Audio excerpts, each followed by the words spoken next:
40 साल पहले पाकिस्तान के मुतअल्लिका इदारों से नक्शा पास करके तारिक रोड कराची में मदीना मस्जिद कायम की गई। बाकायदा NOC गवर्नमेंट ने दी है, नॉन ऑब्जेक्शन सर्टिफिकेट मिली है, कोई एतराज नहीं है।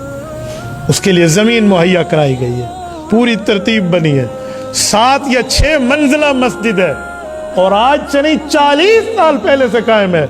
और ऑर्डर आ जाता है जी इसे बुलडोज कर दें। क्यों कर दें? जी सरकारी जमीन है, इधर पार्क बनाना है। आपको पता है एहतियात इसी में है कि अगर अल्लाह का घर किसी जगह कायम कर दिया जाए ना गस्ब करके जमीन को, तो गस्ब करना कितना बड़ा गुनाह है। तो उस गासिब को जेल में डालें, लेकिन उस जमीन के पैसे उसके मालिक को दें और उसे कहो ये अल्लाह का घर बन गया, हम इसे तोड़ नहीं सकते। हम हर जाना जुर्माना कबूल करने पे तैयार हैं, लेकिन अल्लाह के घर की हिफाजत ऐसी है, जब एक बार अल्लाह का घर बन जाए उसे तोड़ा नहीं जा सकता। आज ये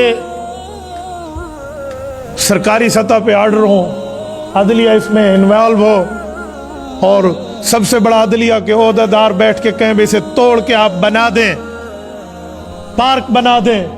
मैं एक सवाल कर रहा हूं, बल्कि 2 सवाल कर रहा हूं। अगर यही बात है तो फिर बाबरी मस्जिद का केस में हिंदू सच्चे हैं? उन्होंने मस्जिद को गिराया। पूरे हिंदुस्तान के मुसलमानों ने कहा हम अपने सब कुछ बेच के इसकी कीमत तुम्हें मुंह मांगी देने के लिए तैयार हैं, अल्लाह के घर को न तोड़ो। तो फिर बाबरी मस्जिद का केस हम किस सत्ता पे उठाएंगे?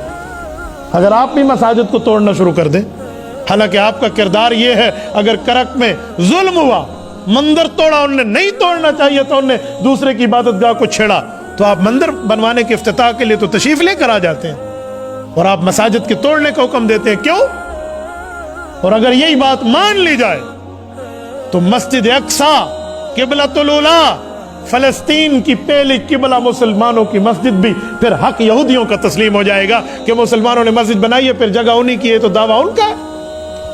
हालांकि ये दावा भी गलत है, लेकिन जो बज़ाहिर वो दावा कर रहे हैं उसकी बुनियाद पे तो फिर हम मस्जिद अक्सा भी दे दें, हम बाबरी मस्जिद भी दे दें, हम कौन सी मस्जिद की वकालत करेंगे? और मैं इस बात पे हैरान हूं, हमसे वोट लेने वाले नुमाइंदे, पूरे पाकिस्तान की आवाम से वोट लेने वाले कैंडिडेट्स असम्बली में गूंगे बन के बैठे। कल एक बोला है, मुफ्ती महमूद का पोता बोला है, बाकी कोई नहीं बोल सकता, बाकी खामोश है। तुमने मस्जिद के लिए कुछ नहीं करना, तुमने कलमा नहीं पढ़ा, तुम्हें इस्लाम की कोई वैल्यू और मामला समझ नहीं आता। और वो कल मिन्नतें कर रहे हैं स्पीकर ऑफ द असेंबली की कि आप इस पे रूलिंग दे दें। जी मैं नहीं कर सकता। मैं भाई आप इनफरादी तौर पे बात तो कर सकते हैं कि मेरा इस पे नजरिया ये है, अदालत वहां के बंदों को सुने बगैर फैसला दे दे।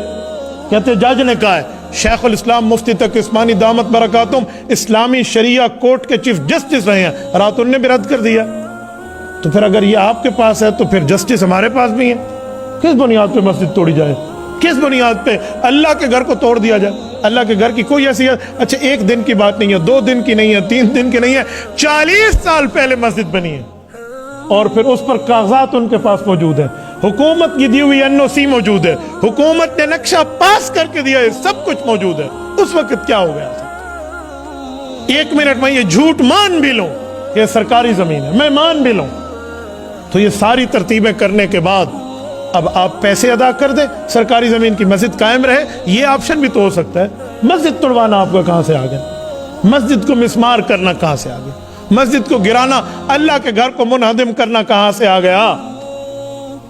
ये दिन भी हम इस हुकूमत में देख रहे हैं। बदकिस्मती, खुदा की कसम, ब्लैक दौर, तारीख दौर है जो इस तरह इस्लाम और इस्लामी शायर और कादियानियत नवाजी और मिर्जाइयत की रेशा दवानियों को दूल देने के लिए इनमें हमारे सरकारी बंदे शामिल। अल्लाह पाक निजात अता फरमाए, अल्लाह पाक इस्लाम की मदद फरमाए, नुसरत फरमाए और शरीयत इस्लामिया के साथ अल्लाह में वफादार रखे, रसूलुल्लाह की मोहब्बत अता फरमाए।